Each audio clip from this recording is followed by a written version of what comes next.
এই যে দেখুন, কবুতর আমি খাঁচায় পাললেও খাঁচার মুখ সবসময় খোলা থাকে, কারণ কবুতর যাতে রুমের মধ্যে ওড়াউড়ি ছোটাছুটি করতে পারে।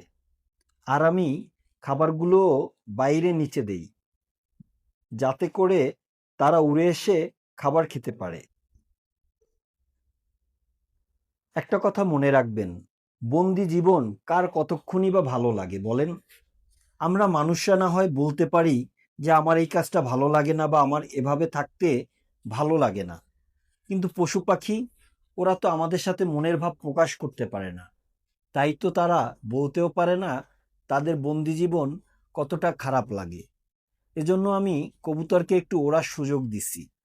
আর জানেনই তো, কবুতর একটু ছোটাছুটি একটু ওড়াউড়ি করলে ডিম বাচ্চা ভালো করে, ওদের মাসেল, ওদের ডানা খুবই ভালো থাকে। তাই ডিম বাচ্চা ভালো পেতে হলে কবুতরকে একটু ওড়ার সুযোগ দিন, দেখবেন আপনার লফটেও ডিম বাচ্চায় ভরে যাবে। আর আমার এই ভিডিওগুলো ভালো লাগলে অবশ্যই লাইক কমেন্ট করবেন। ধন্যবাদ সবাইকে।